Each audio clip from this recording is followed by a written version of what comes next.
do not buy that kind of overall suit.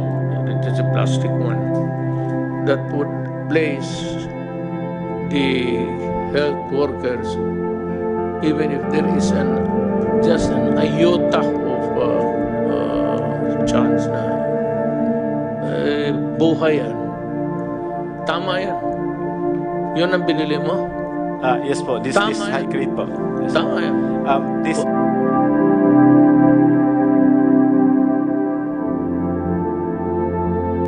I remember distinctly very well that noong napag-usapan yung 200 billion ang bibigay ng Congress, sinabi ko sa Tagalog, although broken, because I really do not know how to talk well. It's a mixture of Visayan and Tagalog in Davao.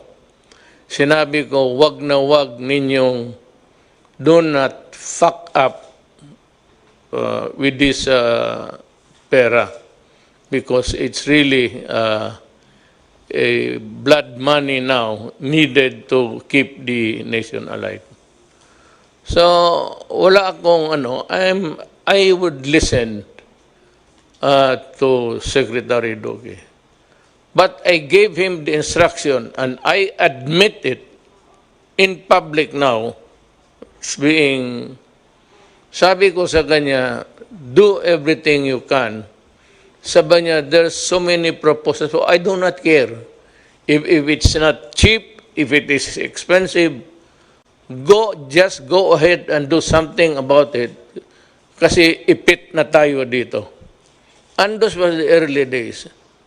I remember yung ipit ako, I was boxed in a corner. Sabi ko sa even the task force, please do something about it. And the task force is a task force. It's composed of many talents there. Kung ang utos nanggaling sa akin, correct, tama yan. Ako ang nag-utos sa akin, sa sarili ko, na sabihin kay Duque na gawain mo. Ngayon, do not tarry, because sabi ko, there's no more room in the hospitals. And alam mo, sa totoo lang, a pandemic is pandemic. It occurs maybe every, I don't know. But noong panahon ng, well, that was the Spanish flu just before the First World War. Yung talagang maraming milyon ang namatay.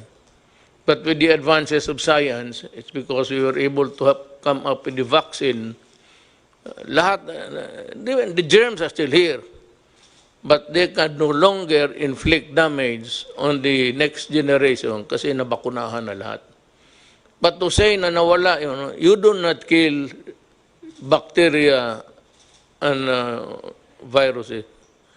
They linger on for as long as mankind is in this planet.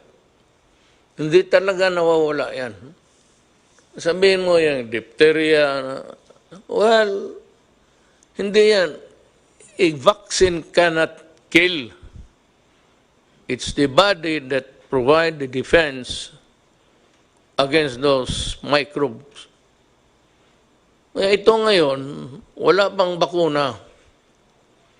So gusto ko lang malaman ng sambayan ng Pilipino na I take full responsibility ng utos ko na magdalian mo. Wala akong pakialam kung saan ka magkuha, magnakaw ka. And I remember saying it, I do not care whether you go and steal, borrow, or kill a person to get what needs to be done. We would want to start with some explanation to be given by Yusek Lau on the purchase of PPEs and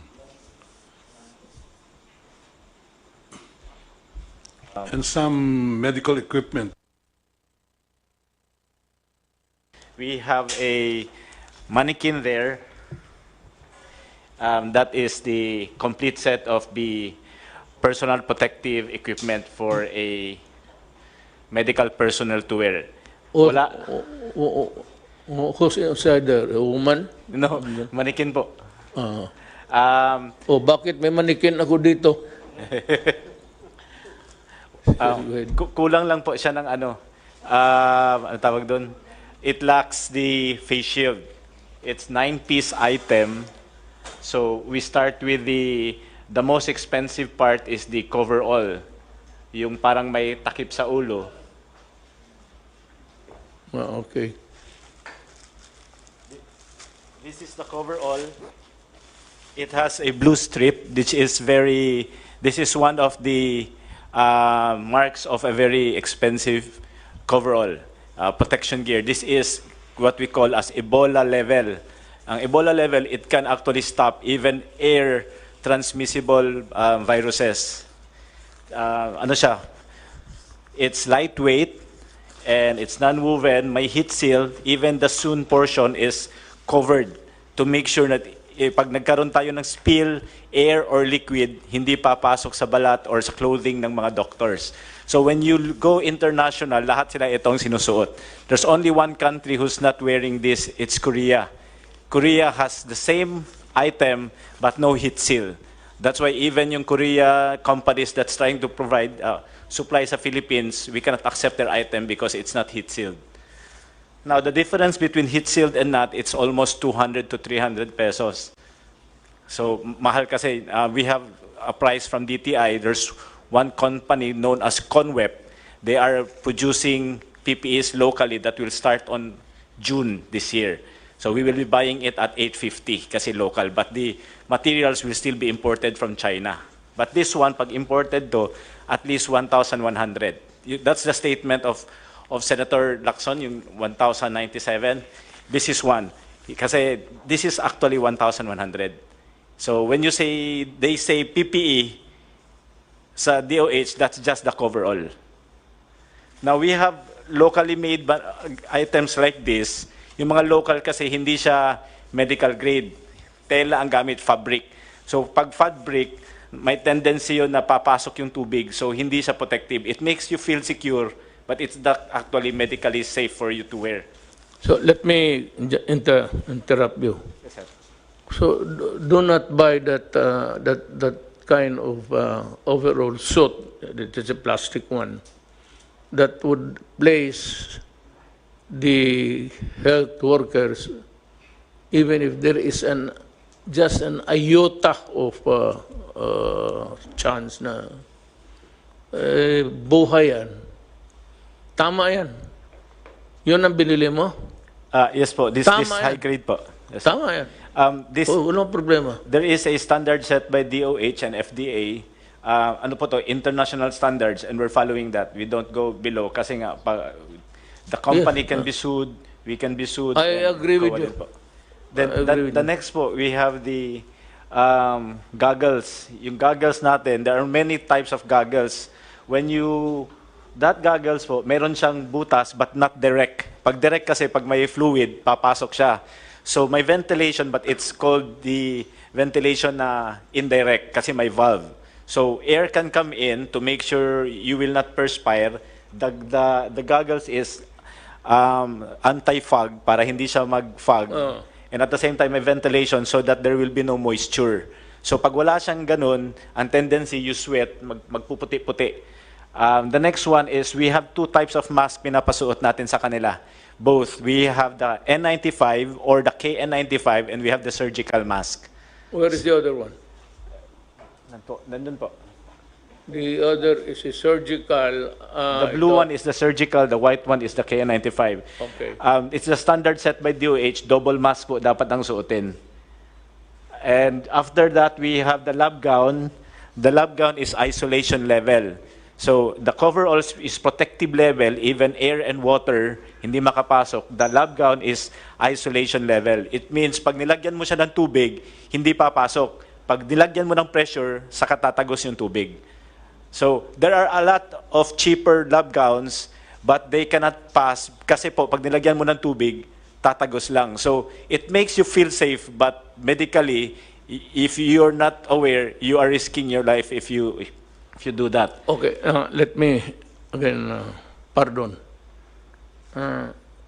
Sinong nagbigay ng specification? DOH and FDA po. Okay. So it's more expensive. Yes po, because it has to meet the standards. Ito po lahat naka-standardized. Even the gloves, sir, is it's powder-free, textured, and either latex or nitrile. Hindi pwede yung PVC or other types kasi masyadong manipis and hindi medical grade. And ang advantage po lahat ng sinusuot ng mga doctors natin, kahit yung head cover and shoe cover, it does not promote growth of viruses and bacteria, which is very important. Kaya hindi po pwede yung reusable. May binibenta mga reusable sa market. They offer it to us, we send it to DOH. Ang risk kasi pag reusable, pag hindi siya maayos, pwede ka mag-contaminate. That's the explanation to us given by DOH. So it's high risk. Again, I interrupt you. Do not ever do that. Yes, sir. You just throw it away. Yes, sir. If you place a person in jeopardy, he is working, lalo na yung mga doktor, they're fighting for life. Tapon mo na yan. That's the reason why we are spending money. And we will spend money. I said we can always sell everything that we have. Tapon na ninyo yung, kasi I read. Yes, sir. So sa kanila, yung sabulo, goes into the trash can pagkatapos. Paghubad nila, tapo na sa trash can. I just would like to provide you feedback that the director of UPPGH, Dr. Gap Legaspi, had expressed to me that they are very, very satisfied with the quality and the level of protection that these PPEs provide their doctors. Kaya yung infection rate daw nila bumaba, Mr. President. So that is the same is true for all of our other hospitals who are now using this personal protective equipment. That's why I'd like to thank USEC Lloyd Lau for really ensuring that our healthcare workers, doctors and nurses are fully protected using the level 4 PPEs as we have specified.